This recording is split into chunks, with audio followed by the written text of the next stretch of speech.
नागपुरातील बोगस शिक्षक घोटाळ्यामध्ये निलेश मेश्राम मुख्य सूत्रधार असल्याची माहिती आता समोर आली आहे। निलेश मेश्राम माध्यमिक शिक्षण अधिकारी कार्यालयातील अधीक्षक या पदावर कार्यरत आहे। तर बनावट कागदपत्र तयार करण्यासाठी 10 लाख रुपये घेतल्याचं सुद्धा समजतंय। निलेश मेश्रामच्या शाळा आणि संपत्ती पोलिसांच्या रडारवर आहेत। तर मेश्राम याला रविवारी नागपूर पोलिसांनी ताब्यात घेतलंय। त्याची चौकशी सध्या सुरू आहे। जी घटना कोणत्या पोलीस स्टेशनच्या अंतर्गत घडलेली आहे त्याच्या अनुषंगाने आम्ही त्या ठिकाणी त्यांची माहिती देऊ। त्या जो सदर पोलीस स्टेशनला गुन्हा दाखल झाला आहे त्याच्यामध्ये अद्याप पर्यंत 5 आरोपींना आपण अटक केलेली आहे आणि आज पाहतो ते सर्व PCR रिमांड कस्टडीमध्ये आहेत।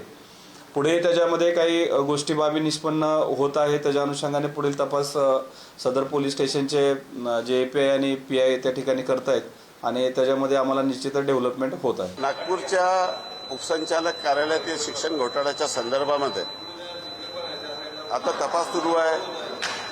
पोलिसांनी आरोपींना अटक केलेली आहे। याबाबत सत्यता जाणून घेण्यात येईल।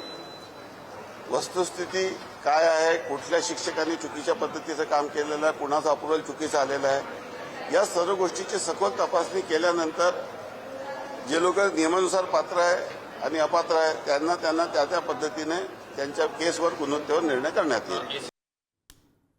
तर हा जो मेश्राम आहे त्याचे बरेच कारनामे सुद्धा आहेत। आपण ते कारनामे सुद्धा ग्राफिक्सच्या माध्यमातून पाहूया। निलेश मेश्राम 2004 पासून शिक्षण उपसंचालकपदी कार्यरत होते। या कालावधीमध्ये अनेक कागदपत्र तयार केल्याचा आरोप या निलेश मेश्राम नावाच्या व्यक्तीवर आहे।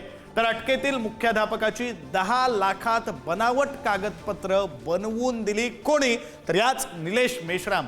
सध्या मेश्राम माध्यमिक शिक्षण अधिकारी कार्यालयामध्ये कार्यरत आहे। तर मेश्रामच्या नागपुरात 5 शाळा असल्याची माहिती आहे। Saint Vincent convent Manishnagar, saint Wilson convent Khamla, Manish high school Khamgaon अशी 3 नावं ही आतापर्यंत समोर आली। शाळांचं नाव बदलून अल्पसंख्याक दर्जा देण्याचा मानस सुद्धा या मेश्रामचा होता। सेंट विन्सेंट कॉन्व्हेंटचं पूर्वीचं नाव हे नवचैतन्य विद्यालय असं होतं। याच शाळेत मेश्रामची पत्नी मुख्याध्यापकपदी काम करते। असे हे सगळे या निलेश मेश्रामचे कारनामे आहेत।